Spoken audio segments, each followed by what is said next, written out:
me llamo Elena Vargas. Tengo 34 años. Y en mi 18º cumpleaños, mis padres me sentaron en la mesa del comedor y me entregaron una maleta gris vacía. Mi hermana Sofía recibió un fondo de inversión de 200.000 euros cuando cumplió 18 años. Una red de seguridad, un futuro. Yo recibí 5 palabras de mi padre. El mundo es tu fondo de inversión. Me reí pensando que era una broma. Ellos no se rieron. 16 años después, el fondo de inversión de mi hermana había desaparecido. Cada euro. Y yo tenía algo que ella no tenía. Algo que mis padres no podían comprarle con ninguna cantidad de dinero. Cuando descubrieron lo que era, mi madre me llamó por primera vez en años, no para disculparse. Lo que me pidió que hiciera, todavía lo estoy procesando. Bienvenidos de nuevo a Historias de Drama en Calma, donde el drama familiar real se encuentra con la fortaleza silenciosa. Si alguna vez has sido el fuerte de una familia que confundió tu independencia con no necesitar amor, esta historia te va a tocar de cerca. Deja un comentario abajo.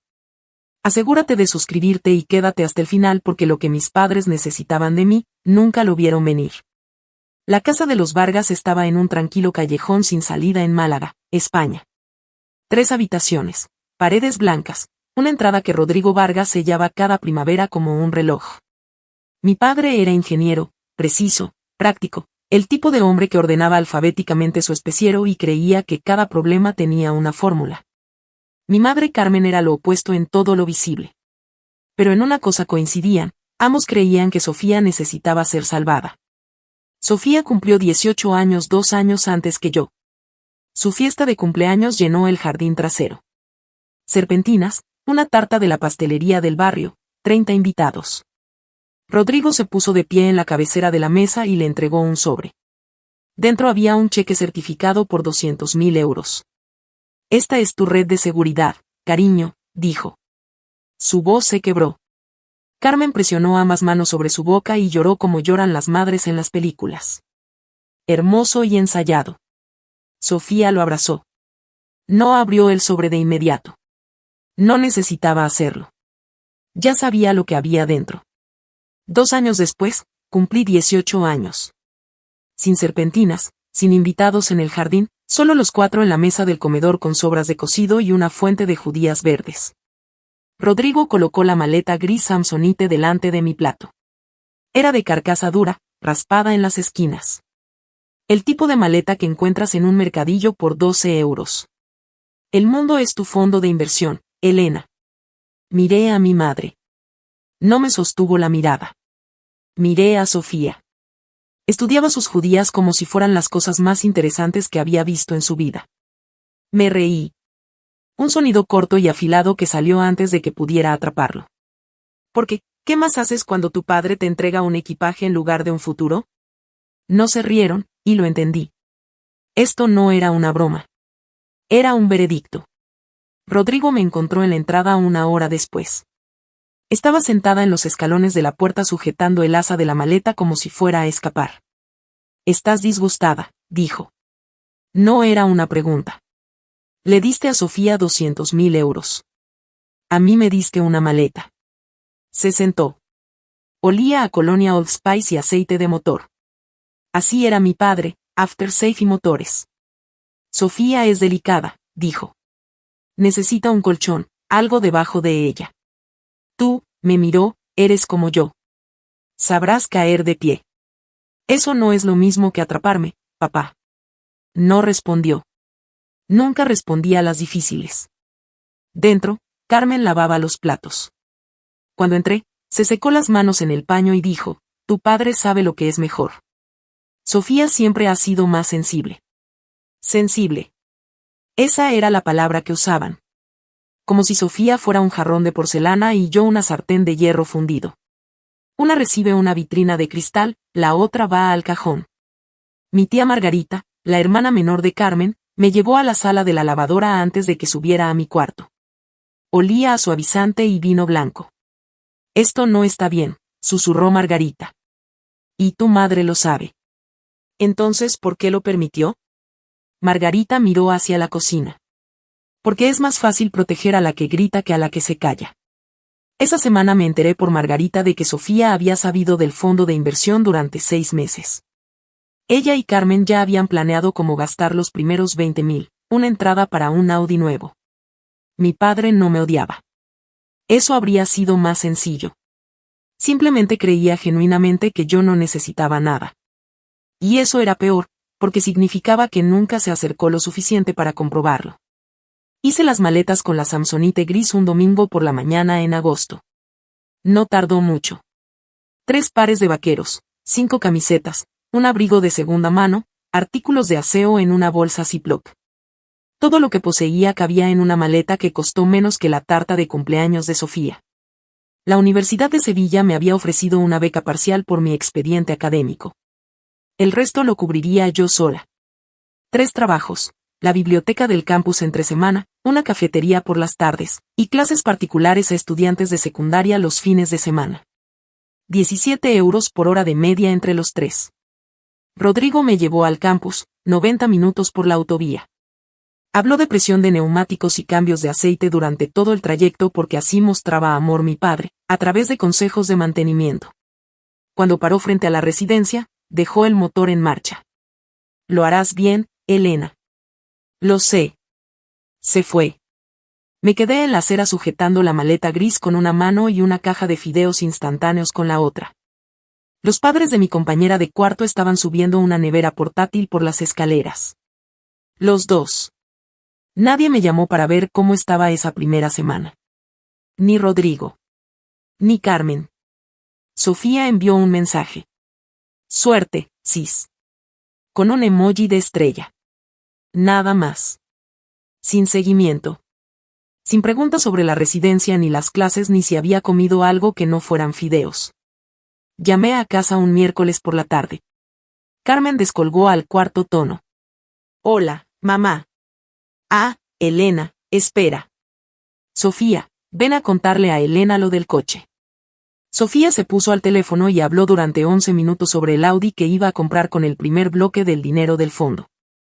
Asientos calefactados, techo solar, blanco metalizado glaciar. No me hizo ni una sola pregunta. Cuando devolvió el teléfono a Carmen, mi madre dijo, ¿estás comiendo bien? Y antes de que pudiera responder, tengo que dejarte. Sofía necesita ayuda con el papeleo del seguro. Dejé el teléfono sobre el escritorio y miré la pared de bloques de hormigón de mi cuarto de residencia durante mucho tiempo. Aquella noche metí la maleta gris debajo de mi cama. Encajaba perfectamente en el hueco entre el suelo y el armazón. Como si estuviera diseñada para ese espacio, como si siempre hubiera estado destinada a vivir debajo de las cosas. Esa maleta me acompañaría durante 16 años, a través de 4 pisos, 2 ciudades, la Facultad de Derecho, y un matrimonio. Nunca la reemplacé. No porque no pudiera permitirme una nueva, sino porque necesitaba recordar cómo se siente el vacío. La universidad fue una pantalla dividida. En mi lado, despertador a las 5:15 cada mañana, turno en la biblioteca hasta las 9, clases hasta las 3, cafetería hasta el cierre, clases particulares los sábados. Comía fideos 4 noches a la semana y me permitía un bocadillo los viernes. Mi expediente se mantenía en un 9,2 porque el sueño era un lujo que racionaba como el agua en una sequía. En el lado de Sofía, Instagram contaba la historia. Cancún en enero, Ibiza en junio, bolsas de compras de El Corte Inglés distribuidas sobre camas de hotel como trofeos, descripciones con demasiados emojis y poca conciencia. Viviendo mi mejor vida, hija del fondo de inversión y orgullosa. Hubo una foto que nunca olvidé. Sofía en un yate en Menorca, bikini blanco, cava, Rodrigo y Carmen a cada lado, bronceados y sonrientes. El pie de foto decía, vacaciones familiares con los mejores padres del mundo. Vacaciones familiares, y yo no estaba. No me habían invitado. No me mencionaban en los comentarios. El fondo de inversión era de 200.000 euros cuando Sofía cumplió 18. A los 20 había bajado a 140.000. 60.000 euros gastados en 24 meses, viajes, bolsos de diseño, el alquiler de un piso que no necesitaba porque seguía viviendo en casa la mitad del tiempo. El seguro del Audi. Un entrenador personal llamado Marco que cobraba 90 euros la hora.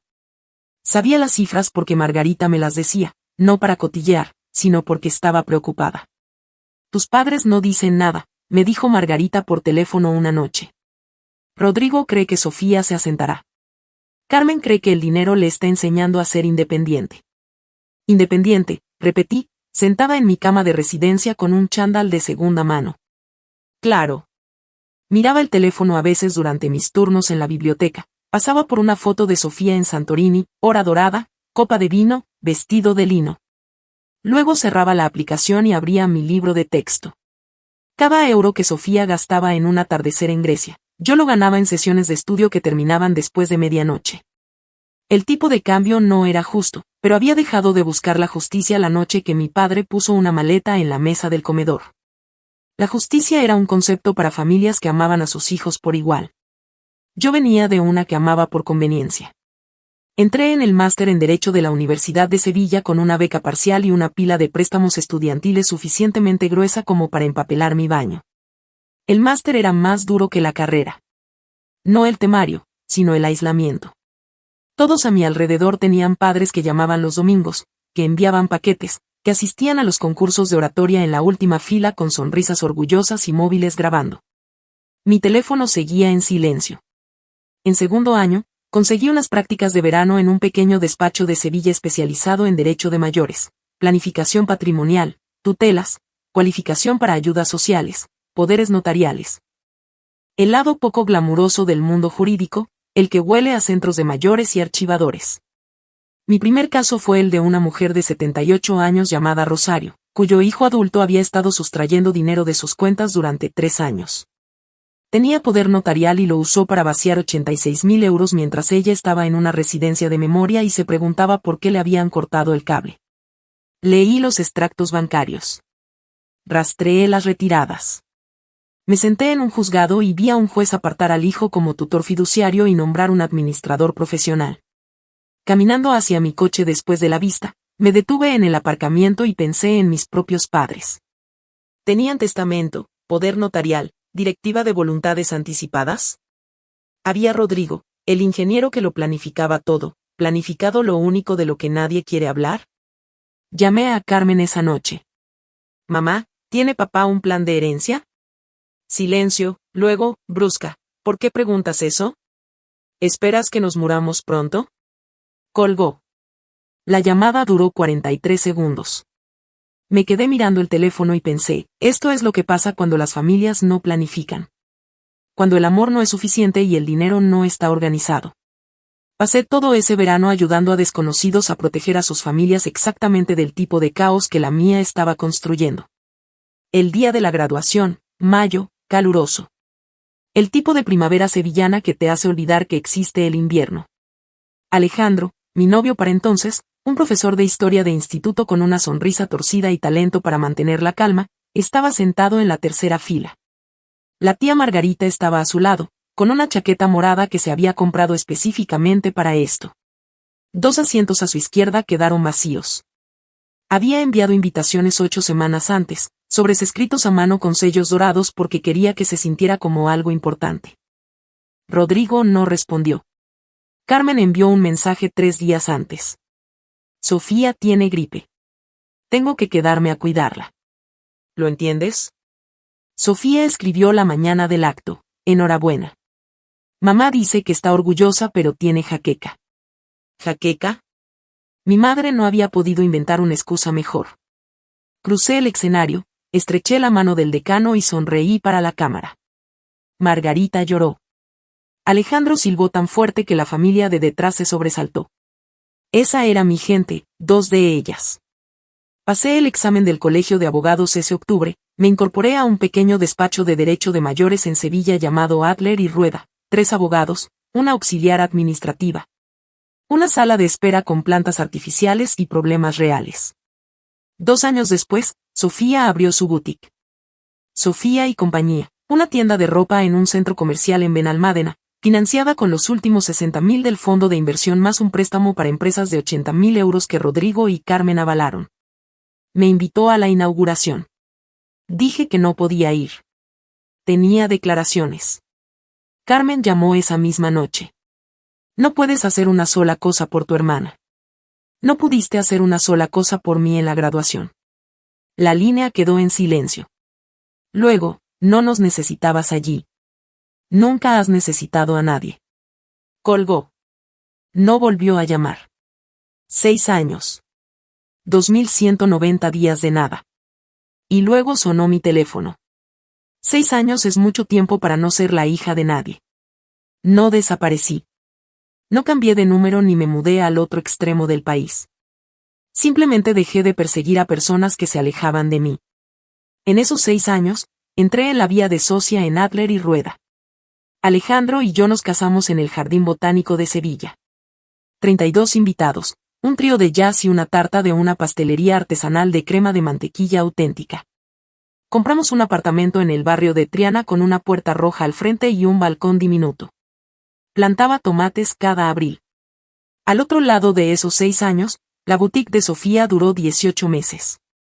Resulta que vender velas de 60 euros y pantalones de lino en un centro comercial entre una peluquería y un Subway no genera el flujo de ingresos que requiere un plan de negocio.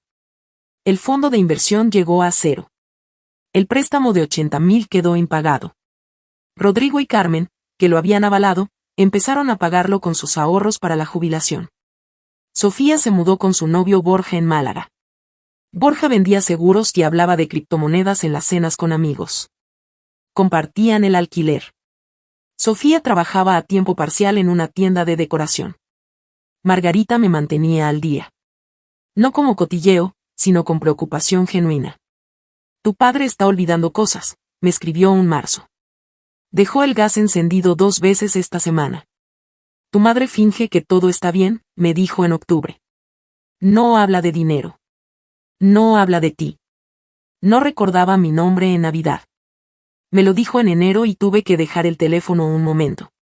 No llamé. No porque no me importara, sino porque cada vez que pensaba en coger el teléfono, oía la voz de mi madre, no nos necesitabas. Nunca has necesitado a nadie. Y lo volvía a dejar.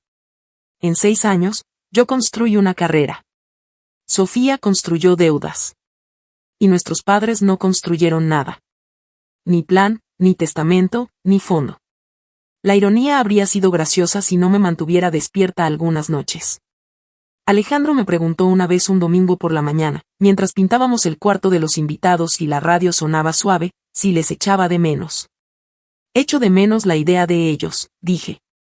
La versión de ellos que habría venido a la graduación, la versión que habría dividido el fondo de inversión equitativamente o al menos explicado por qué no lo hicieron. Echo de menos unos padres que nunca tuve realmente. Él no insistió. Simplemente me pasó el rodillo y siguió pintando. Así era Alejandro. Entendía que algunas heridas no necesitan discusión. Necesitan testigo. Guardaba la maleta gris en el armario del pasillo, en el estante de abajo detrás de la aspiradora. A veces la miraba cuando sacaba los abrigos en octubre. Estaba ahí como un artefacto de otra vida. Prueba de una chica que salió de casa sin nada y no miró atrás. Excepto que sí miraba atrás. Solo que nunca dejaba que nadie me viera hacerlo. Era un martes por la tarde en septiembre, las 15:47. Sé la hora exacta porque estaba facturando a un cliente en incrementos de 6 minutos cuando el teléfono vibró contra el escritorio. La pantalla decía, mamá. La miré durante 4 tonos. Mi mano se quedó flotando. Mi auxiliar administrativa levantó la vista. Descolgué al 5.º tono. Elena. Su voz sonaba mayor, más tenue, como si alguien la hubiera estirado demasiado. Mamá. Casual forzada.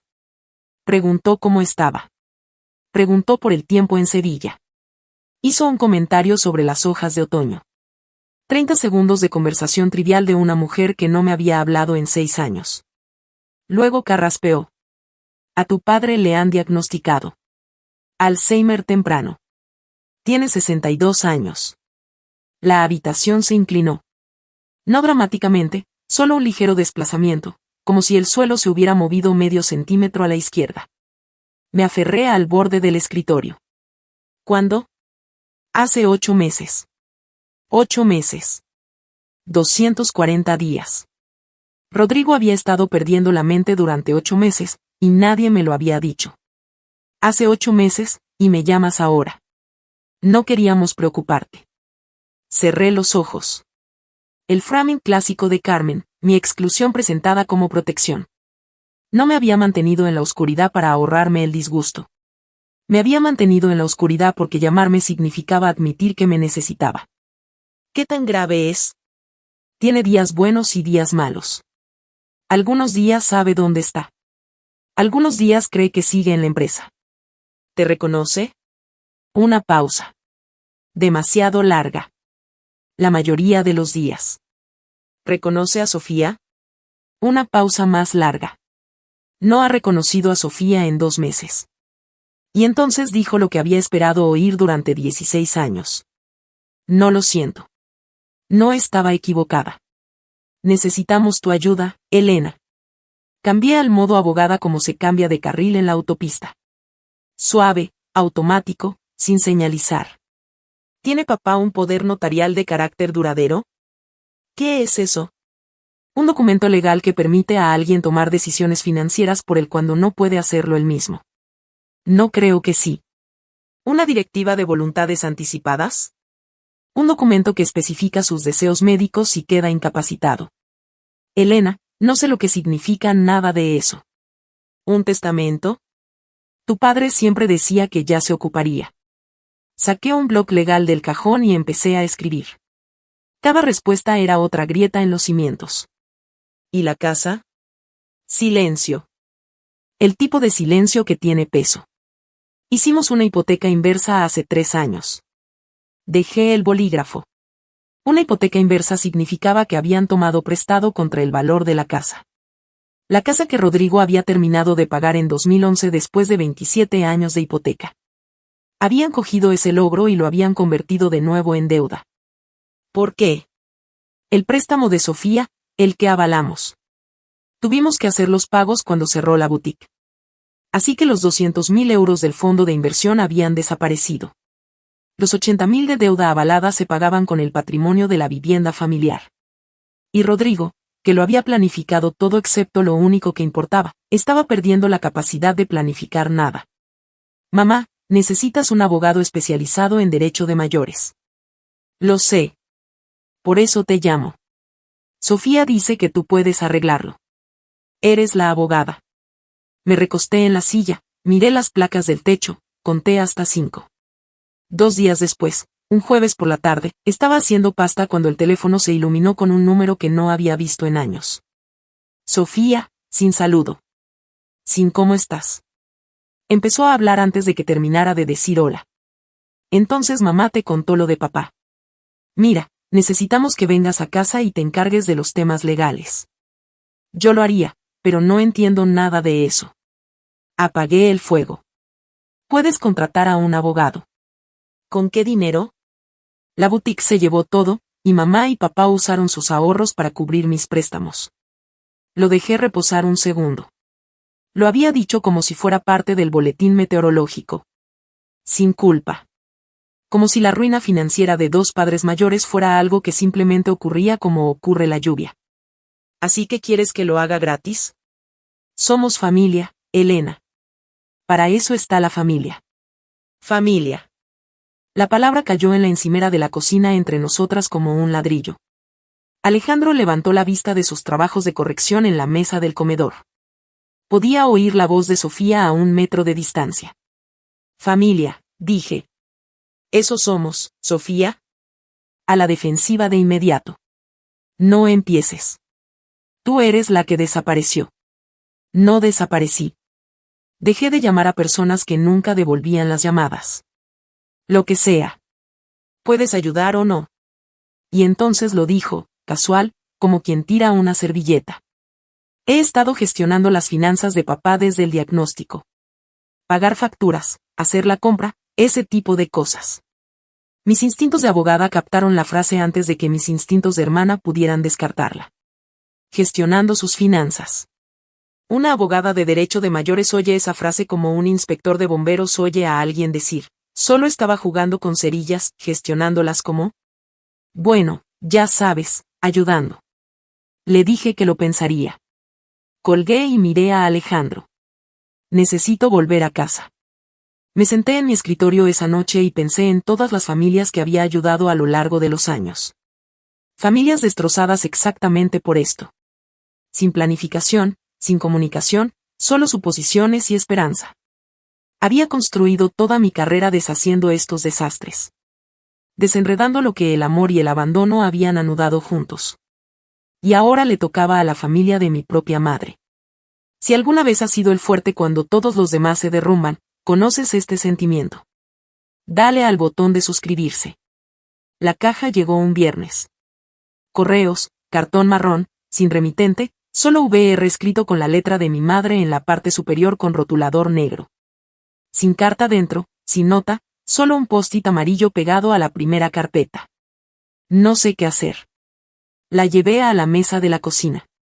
Alejandro apartó sus papeles. Nos sentamos uno frente al otro y yo abrí la caja como se abre una herida, con cuidado, sabiendo que iba a doler. Primero los extractos bancarios. Cuenta corriente, 347 euros. Cuenta de ahorro, 0. Una cuenta de ahorro que Rodrigo había mantenido en 15.000 euros durante 30 años. Vaciada. Documentos de la hipoteca inversa. La casa de la calle Milbao, valorada en 280.000 euros, ahora hipotecada en 210.000. 70.000 euros de patrimonio restante.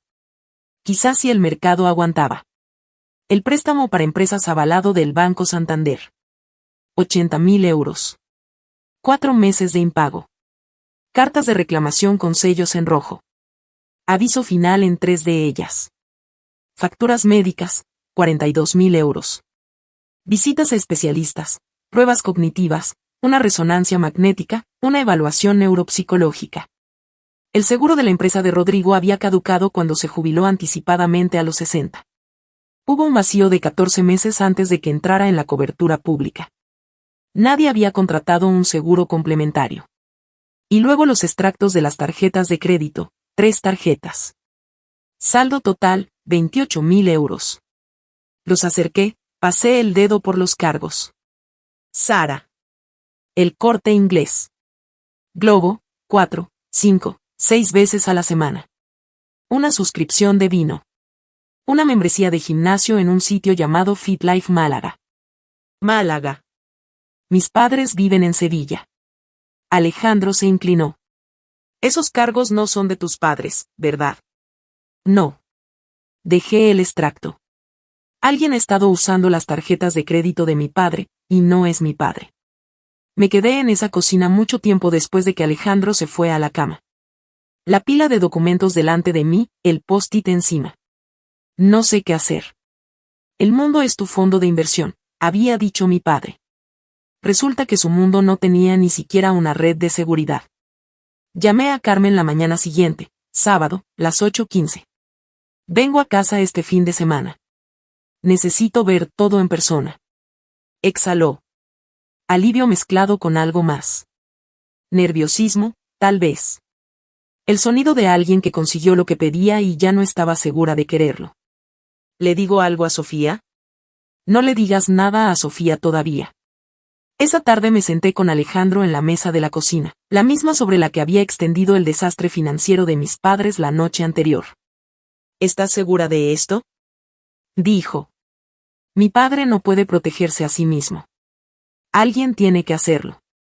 Es literalmente mi trabajo. Asintió. No discutió.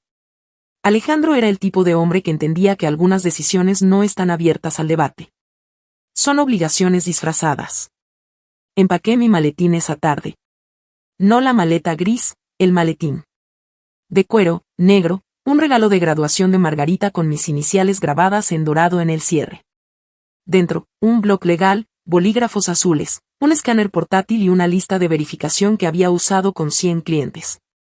Poder notarial duradero, directiva de voluntades anticipadas, hoja de trabajo de planificación de asistencia social, inventario de activos, registro de comunicaciones con acreedores. La lista cabía en una página. Una página de preguntas que podía proteger toda una vida. Rodrigo nunca había rellenado ni una sola. Dejé el maletín junto a la puerta. Junto a él, debajo de la mesita del pasillo, estaba la maleta gris Samsonite. No la había abierto en años. Solo vivía allí como un fósil. No empaqué la maleta. Empaqué el maletín porque no iba a casa como hija. Iba como la única persona de esa familia que sabía leer un extracto bancario. 90 minutos por la autovía hacia el oeste. La misma carretera por la que Rodrigo me había llevado a la universidad. Las mismas llanuras de Andalucía.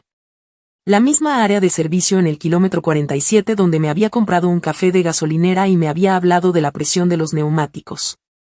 Entré en el camino de acceso a las 11:20 de la mañana. La casa parecía cansada, la pintura se pelaba en los aleros, el césped desigual, cortado a medias, como si alguien hubiera empezado y olvidado. La puerta del garaje colgaba torcida en un riel. Carmen abrió la puerta principal antes de que llegara al porche. Parecía 10 años mayor que la mujer de mi recuerdo. Raíces grises en un cabello que antes iba al peluquero cada 6 semanas. Una Rebeca que le colgaba de los hombros como si perteneciera a alguien más grande. Me abrazó. Torpe y demasiado fuerte. La forma en que abrazas a alguien cuando sabes que le debes algo pero no puedes nombrarlo. Me dejé abrazar. No devolví el abrazo con fuerza, pero tampoco me aparté. Está en el salón, dijo. Rodrigo estaba sentado en un sillón reclinable marrón con el televisor sintonizado en un canal de westerns clásicos. Llevaba pantalones beige y una camisa de franela planchada porque Carmen seguía planchándole la ropa. Levantó la vista cuando entré. ¿Eres la nueva enfermera? Me detuve, aferré la correa del maletín. No, papá. Soy Elena. Me estudió. Agradable, curioso, como si fuera una desconocida en una parada de autobús. Es un nombre bonito. Mi hija se llama Elena. Está en la universidad. Creía que yo seguía teniendo 18 años. En algún lugar de su mente, yo seguía siendo la chica con la maleta saliendo por la puerta. El Old Spice me llegó entonces. El mismo aftershave, el mismo olor cálido y especiado que se había aferrado a cada abrazo que me dio. El olor era el mismo. Todo lo que había detrás había cambiado. Me senté con Carmen en la mesa de la cocina. La misma mesa, las mismas sillas. 16 años, y nada en esta habitación había cambiado excepto las personas. Extendí los documentos de la caja de mensajería sobre la superficie, organizados por categoría, asuntos bancarios a la izquierda, hipoteca en el centro, facturas médicas a la derecha, tarjetas de crédito en el extremo. Cuéntame, dije. Voz profesional, la que uso con los clientes. Sin testamento, sin poder notarial, sin directiva de voluntades anticipadas, sin seguro de vida. Rodrigo había dejado caducar la póliza 7 años atrás. Sin seguro de dependencia. La hipoteca inversa consumía 360 euros al mes en intereses. El préstamo avalado llevaba 4 meses impagado y el Banco Santander había enviado una carta de reclamación amenazando con acciones legales. Lo anoté todo, columna tras columna de ausencias. Luego la miré. Mamá, si le pasa algo a papá, si necesita una residencia, la Administración de la Seguridad Social revisará cada euro que hayas gastado en los últimos 5 años, cada transferencia, cada donación. Se puso pálida. ¿Qué significa eso? Significa que los 200.000 euros que le diste a Sofía están fuera del periodo de revisión. Fue hace 16 años. Pero el préstamo avalado de hace 3 años está dentro. La administración podría tratarlo como un activo transferido. No entiendo. Significa que el fondo de inversión que pusiste para Sofía podría afectar a si papá califica para la asistencia pública. El dinero que le diste para que estuviera segura podría ser lo que os deje inseguros a vosotros. Carmen miró los documentos. Le temblaban las manos. No nos necesitabas, Elena, dijo. Quedó, casi un susurro. Sofía nos necesitaba. Dejé el bolígrafo, la miré por encima de 16 años de silencio y una mesa llena de papeles. Mamá, mira esta mesa. Mira estas cifras. Los dos me necesitabais. Solo que no lo sabíais. Esa tarde le pedí a Carmen los datos de acceso al portal de las tarjetas de crédito de Rodrigo. Los encontró escritos en un post-it dentro del cajón del escritorio de él. Usuario y contraseña con su letra, de cuando su letra todavía era firme. Entré en sesión en el portátil. 6 meses de extractos, 28.000 euros en cargos. Los revisé despacio, como haría con un cliente. Sara, 112 euros, Málaga. El Corte Inglés, 247 euros, Málaga. Globo, 38, 42, 29 euros. Todo de Málaga. Una suscripción de vino, 45 euros al mes. FitLife Málaga, 59 euros al mes. Mamá, dije sin levantar la vista. ¿Compra papá en Zara? ¿Qué es Zara? ¿Tiene Sofía una tarjeta vinculada a esta cuenta? Una pausa larga. El tipo de pausa que responde a la pregunta antes de que lo hagan las palabras. Se suponía que debía usarla para la compra cuando viene a ayudar con tu padre. Mamá. Sofía ha gastado 28.000 euros en la tarjeta de crédito de papá en 6 meses. Nada de eso era la compra. Nada era para papá.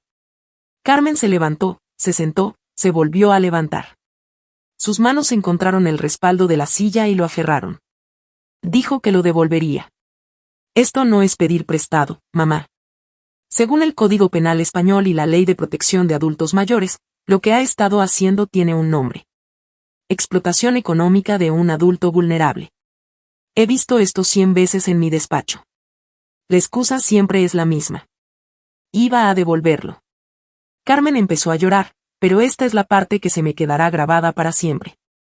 No lloró por Rodrigo. No lloró por los 28.000 euros. No lloró por el hecho de que la mente de su marido se estuviera desvaneciendo y el dinero siguiera el mismo camino. Lloró por Sofía. No la denuncies, por favor. Es tu hermana. Miré a mi madre. La mujer que le dio todo a una hija y a la otra le dio una maleta. Es la hermana que recibió 200.000 euros y aún así no podía dejar de coger. Pasé el resto de ese fin de semana en la mesa de la cocina. Alejandro escribió, ¿qué tan grave es? Respondí, trae tus correcciones. Estaré aquí un rato. Primero redacté el poder notarial duradero, nombré a Carmen como apoderada principal y a mí como secundaria, es decir, como sustituta si Carmen no podía actuar o elegía no hacerlo. Lo hice de carácter preventivo, activado por la certificación médica de que Rodrigo carecía de capacidad. Limpio, impugnable. Luego la directiva de voluntades anticipadas. Me senté con Carmen y le hice las preguntas que nadie quiere responder. ¿Quiere Rodrigo que le reanimen? ¿Quiere un tubo de alimentación, un respirador? Lloró durante la mayor parte. Anoté sus respuestas con letra ordenada. A continuación, y esta era la difícil, llamé a las compañías de tarjetas de crédito de Rodrigo, eliminé a Sofía como titular autorizada en las 3 cuentas, activé alertas de transacciones en el teléfono de Carmen. Bloqueé nuevos cargos por encima de 100 euros sin la aprobación de Carmen. Luego redacté el fideicomiso irrevocable. Este era el documento que más importaba. Al transferir la casa al fideicomiso ahora, mientras Rodrigo todavía tenía algunos periodos de lucidez y podía firmar con notario, podíamos protegerla de la recuperación de activos por la seguridad social más adelante. Si Rodrigo alguna vez necesitaba atención residencial, lo cual estadísticamente ocurriría, la administración no podría reclamar la casa. El hogar familiar sobreviviría aunque las finanzas familiares no lo hicieran. Llamé al Banco Santander sobre el préstamo avalado, expliqué la situación. El prestatario principal cerró el negocio. Los avalistas son mayores. Uno con diagnóstico cognitivo. La representante me transfirió a un supervisor. El supervisor me transfirió a un especialista en reestructuración. Negocié una moratoria de 6 meses y un plan de pago reestructurado con interés reducido. 47 minutos en espera. Válidos cada segundo. Cuando colgué, Carmen estaba en el umbral mirándome. ¿Sabes todo esto?, dijo. ¿Cómo? Porque pasé 10 años aprendiendo a proteger a personas cuyas familias les habían fallado. Se estremeció. Un pequeño movimiento involuntario como tocar una sartén caliente. Abrió la boca, la cerró, volvió al salón donde Rodrigo veía westerns. No lo dije para hacerle daño, pero la verdad tiene un peso propio, y mi madre sintió cada gramo. Sofía apareció el domingo por la tarde sin llamar primero. Su Honda Civic entró en el camino de acceso a las 14:15 mientras yo revisaba hojas de trabajo de elegibilidad para la asistencia social en la mesa de la cocina. Entró por la puerta delantera, vio mi maletín abierto, vio los documentos extendidos sobre la mesa, y se detuvo. ¿Qué es todo esto? Documentos de planificación patrimonial, los que mamá y papá deberían haber tenido hace años. Cogió un papel de la pila, el aviso de cancelación de la tarjeta de crédito, con su nombre resaltado en amarillo. Cancelaste mi tarjeta. La tarjeta de papá. Papá ya no puede consentir compartirla. Sofía dejó el papel. Su cara cambió. Como cambia el cielo antes de una tormenta. Apareces después de 6 años y empiezas a tomar decisiones. ¿Quién te ha dado ese derecho? Nadie me lo dio. Me lo gané. Se llama un título de abogada. Siempre creíste que eras mejor que nosotras. No, simplemente creí que merecía la misma oportunidad que recibió Sofía. Resulta que fui la única que realmente la aprovechó. Se acercó. No tienes idea de cómo ha sido esto aquí. Ver a papá olvidar. Ayudar a mamá con todo mientras tú estabas en tu elegante despacho en Sevilla fingiendo que no existimos. Ayudando con todo, repetí. ¿Es así como llamas a 28.000 euros en cargos en Zara y El Corte Inglés? Se quedó blanca, boca abierta, sin sonido. Saqué el extracto. Cada cargo, cada recibo, todos de Málaga, todos en las tarjetas de papá. Cogió las llaves del mostrador. Esto no es lo que parece. Parece exactamente lo que es. Dio tal portazo al salir que los cuadros del pasillo se movieron. Rodrigo se sobresaltó en su sillón. ¿Quién pelea?, dijo. No me gusta que peleen. Por la ventana, vi a Sofía quedarse sentada en su coche durante 2 minutos completos antes de irse. Sus manos aferraban el volante. Le temblaban. Margarita llamó esa tarde. Su voz tenía el tono de alguien que ha estado esperando todo el día que suene un teléfono. Me he enterado de que Sofía se puso hecha una fiera.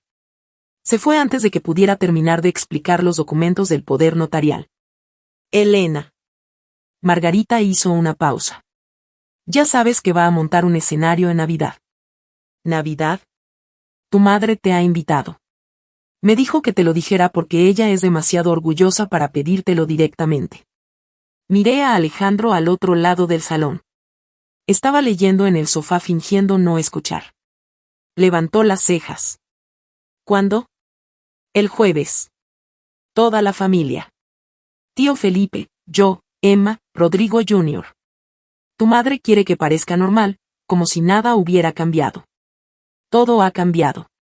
Lo sé. Pero Carmen necesita firmar esos documentos, ¿no? Margarita era más astuta de lo que la gente le reconocía. Entendía lo que yo necesitaba sin que se lo deletreara. Si Sofía impugna el poder notarial más adelante, necesito testigos que vieran a mamá firmar voluntariamente. Dije, miembros de la familia, más de uno, en un entorno donde nadie esté bajo coacción. Una cena familiar. Una cena familiar con una firma legal después del postre. Alejandro dejó el libro. ¿Vamos? Miré el maletín sobre nuestra mesa del comedor. Dentro había documentos que podían proteger a mi padre de los acreedores, de la recuperación de activos por la administración, de su propia hija mayor. Documentos que a Rodrigo le habrían llevado 5 horas y 300 euros preparar 10 años atrás. Documentos que nunca preparó. Vamos. No quería un público para el drama. Necesitaba testigos para un procedimiento legal. Que Sofía lo convirtiera en una actuación era predecible. Solo necesitaba las firmas antes de que subiera el telón. Esto es lo que he aprendido en 10 años de derecho de mayores. Las familias no se derrumban de la noche a la mañana. Se agrietan lentamente bajo el peso de conversaciones que nadie quiere tener. Testamentos, poderes notariales, deseos de final de vida. Los documentos se sienten fríos, clínicos, como papeleo para un mundo que no queremos pensar, pero son lo más cálido que puedes darle a alguien que amas. Si estás viendo esto y los tuyos no están en orden, pausa el video y toma nota, luego vuelve.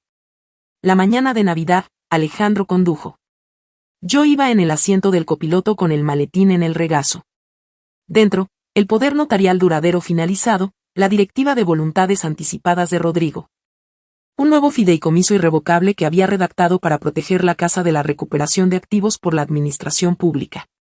El fideicomiso ostentaría la titularidad de la propiedad de la calle Milbao, retirándola de los activos computables de Rodrigo. Y un presupuesto familiar reestructurado que liquidaba los pagos del préstamo avalado en 18 meses.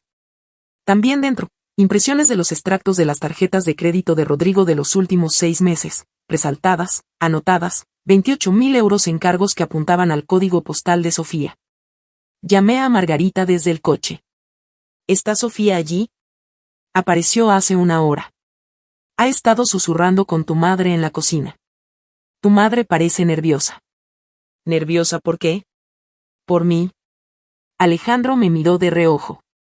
Ya sabes que dirá algo. Lo sé. Por eso cada documento de este maletín tiene 3 líneas de firma. Carmen firma. 2 testigos atestiguan. Giramos hacia la calle Milbao a las 16:15. La casa tenía una corona en la puerta que Carmen debía haber puesto esa mañana. Flores de seda, un lazo rojo, un intento de normalidad. Salí del coche, miré la casa. Las mismas paredes blancas, la misma puerta del garaje torcida, el mismo camino de acceso que Rodrigo sellaba cada primavera. Dentro, el armario del pasillo estaba abierto. Podía verlo desde el porche. Abrigos, bufandas, una aspiradora, y allí, empujada al fondo, la maleta gris Samsonite, todavía allí después de 16 años. Nadie la había movido. Nadie la había tirado. Solo vivía al fondo del armario, olvidada como yo. Cogí el maletín y entré. La mesa de Navidad podía sentar a 8 si uno se apretujaba. Carmen se había apretujado.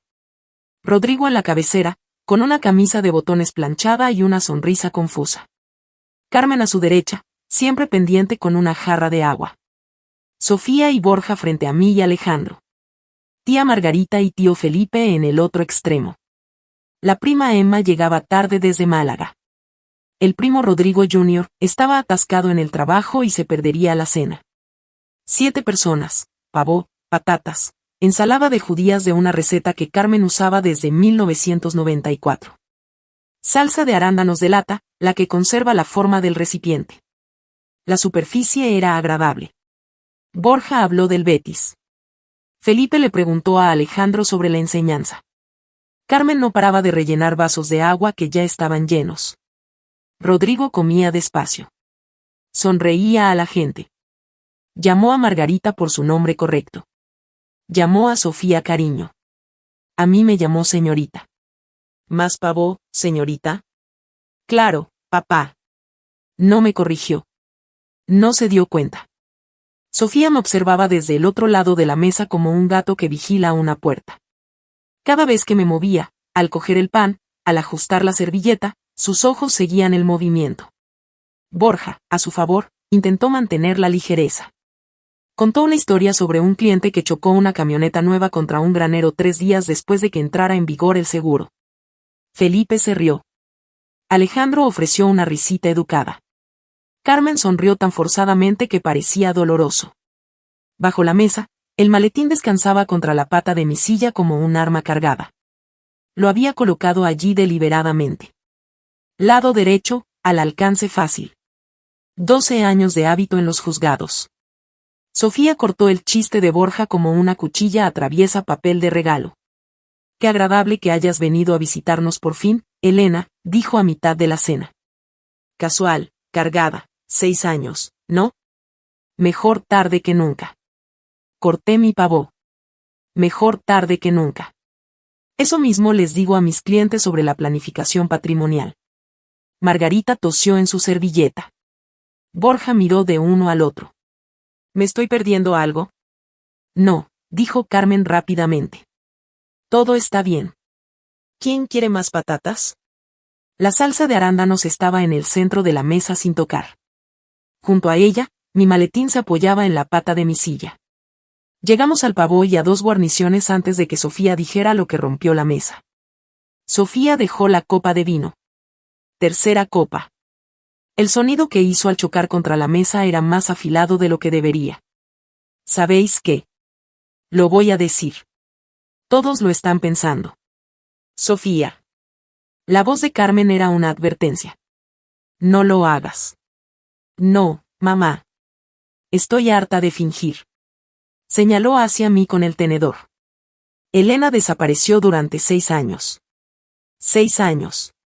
Papá se puso enfermo y ella no vino. Tuviste que rogarle que apareciera.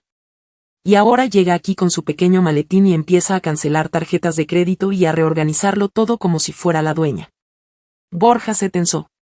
¿Cancelaste tu tarjeta de crédito? ¿Mi tarjeta? ¿La que uso para la compra de papá? Margarita dejó el tenedor. Felipe se recostó en la silla. Alejandro puso la mano en mi rodilla por debajo de la mesa, un ancla silenciosa. Sofía no había terminado. Dejaste a esta familia, Elena. Te fuiste. Y ahora quieres volver y hacerte la salvadora. No eres una salvadora. Eres un buitre. Sobrevolando, esperando a que papá muera para rebuscar en lo que quede. Le temblaba la voz. El vino se agitaba contra los lados de la copa. Tenía la cara encendida, no de vergüenza, sino del tipo de ira que se acumula cuando sabes que eres culpable y decides que la mejor defensa es un ataque más ruidoso. La mesa quedó en silencio. El tipo de silencio en que se puede oír la caldera encenderse en el sótano, en que se puede oír un tenedor posarse sobre un plato a 3 asientos de distancia. Rodrigo miró alrededor de la mesa, su cara nublada por una angustia que no podía nombrar. ¿Quién está peleando? Dijo, suave, casi infantil. No me gusta que peleen. Miré a mi padre. Al hombre que me había dado una maleta y lo llamó fondo de inversión.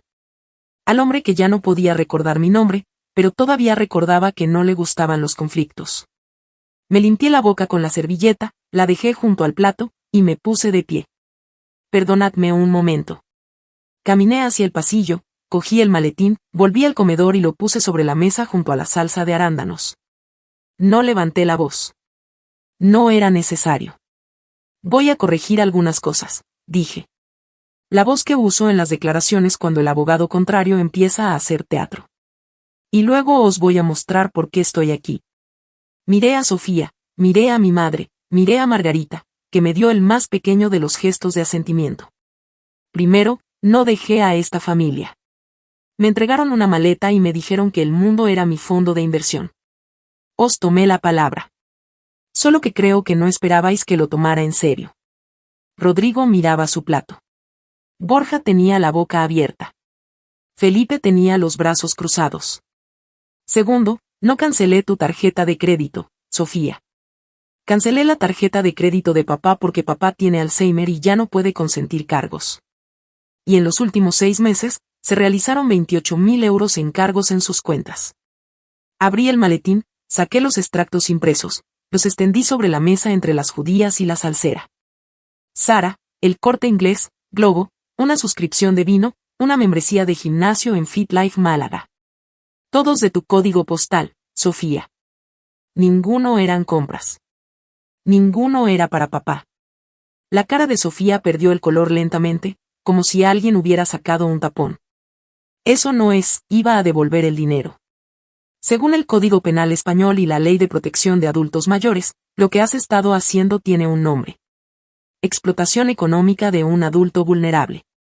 Lo he visto 100 veces en mi despacho. La excusa siempre es la misma. Iba a devolverlo. Borja apartó la silla 6 centímetros de Sofía. Un pequeño movimiento, un enorme significado. Un momento, dijo. Sofía, ¿de qué está hablando? Está exagerando. Tengo los extractos, Sofía. Cada cargo, cada fecha, cada euro. Margarita exhaló. Felipe meneó la cabeza lentamente. Puse las manos planas sobre la mesa. Tranquila, firme.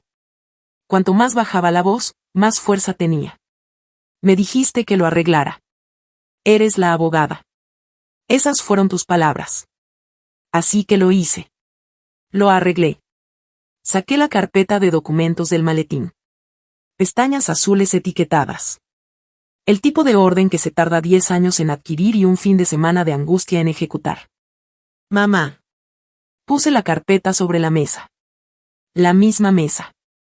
El mismo lugar donde Rodrigo había puesto una vez una maleta gris. He preparado todo lo que papá debería haber tenido hace años. Extendí los documentos como una mano de cartas. Poder notarial duradero. Esto te permite tomar decisiones financieras por papá ahora que él no puede tomarlas por sí mismo. Tú eres la apoderada principal. Yo soy la secundaria. Sustituta si algo te pasa a ti. Deslicé el siguiente documento hacia adelante. Directiva de voluntades anticipadas. Los deseos médicos de papá basados en lo que me contaste el fin de semana pasado. Preferencias de reanimación. Cuidados al final de la vida, respirador, sonda de alimentación, todo documentado, todo legal.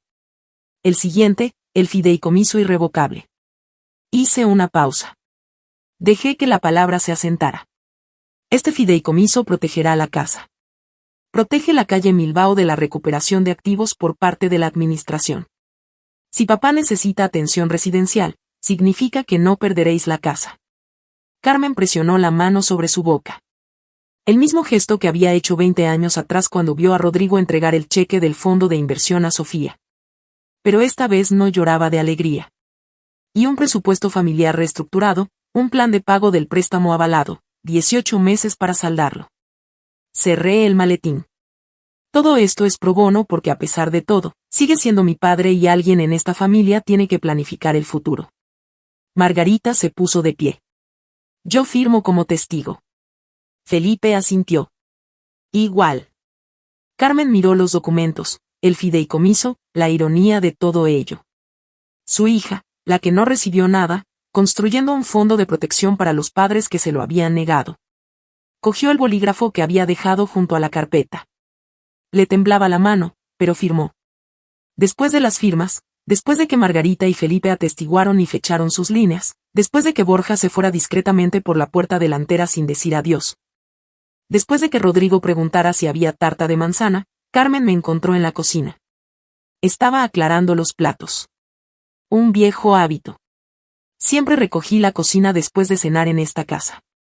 Algunos patrones sobreviven a una década de silencio. Elena. Apagué el grifo. Me dije que no nos necesitabas.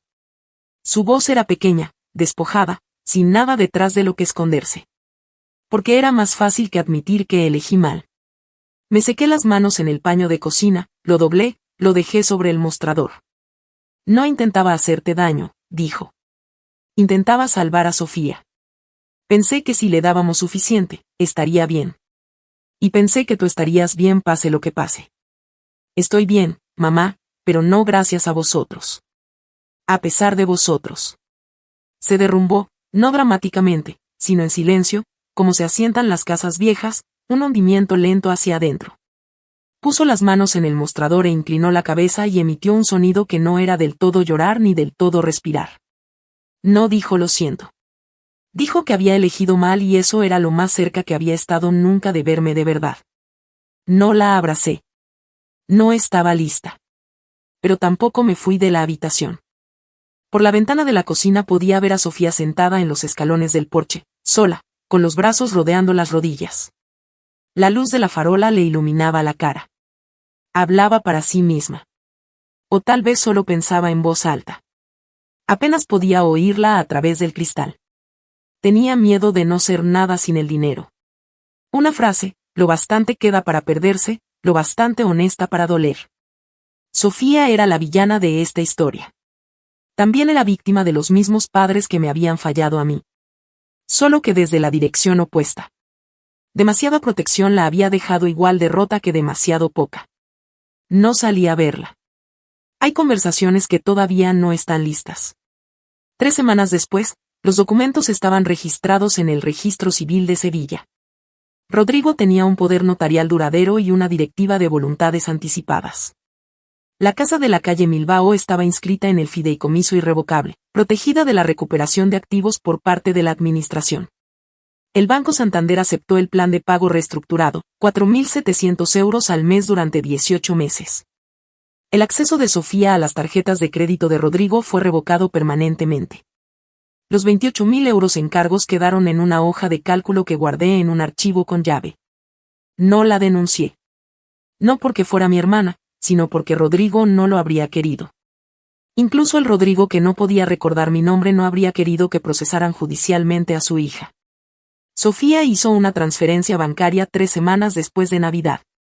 4.200 euros. Primera entrega. La nota decía una sola palabra. Perdón, en minúsculas. Sin punto.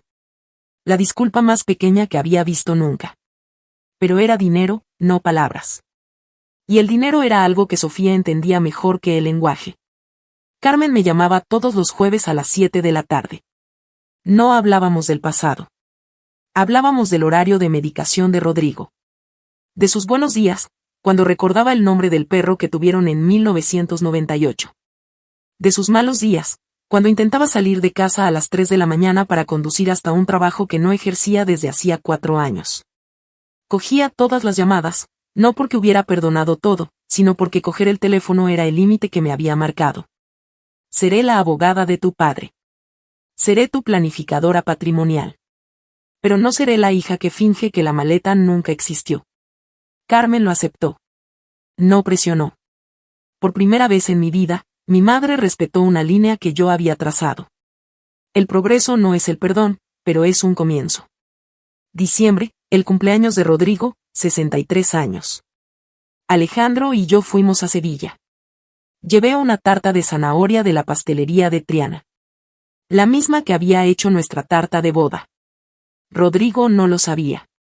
No recordaba nuestra boda, pero recordaba que le gustaba la tarta de zanahoria porque hay cosas que viven más profundo que la memoria. Después de la cena, me senté a su lado en el salón. El televisor estaba apagado. Carmen estaba en la cocina envolviendo las sobras. Rodrigo alargó la mano y cogió la mía. Su apretón era cálido, firme, más fuerte de lo que esperaba de un hombre cuya mente se estaba deshilachando. Old Spice, camisa de franela. La lámpara de la mesita lateral proyectaba una luz ámbar sobre su cara. Lo has hecho bien, chica. 4 palabras, claras como una campana. Sin confusión, sin búsqueda. Me miró y supo. Y luego se fue de nuevo. Sus ojos se desplazaron hacia la ventana. Su mano siguió en la mía, pero el hombre detrás del apretón se había retirado a donde sea que va cuando el presente se vuelve demasiado pesado. Le sostuve la mano. No lloré. Solo me aferré. De vuelta en el coche, Alejandro me apretó el hombro desde el asiento del conductor. La autopista estaba oscura. La carretera era llana. Andalucía se extendía en todas direcciones como una promesa que nadie hizo. Solía pensar que la maleta era un castigo, un veredicto vacío de un padre que no creía que valía la pena invertir en mí. Pero quizás era lo más honesto que mi padre me dio nunca. Un recipiente vacío y permiso para llenarlo yo sola. Esa es mi historia. 16 años, una maleta, y una pila de documentos que mantuvieron unida a mi familia cuando nada más podía hacerlo. Si alguna vez has sido quien tuvo que construirlo todo desde cero y luego volver a salvar a las personas que no te dieron nada, conoces este sentimiento.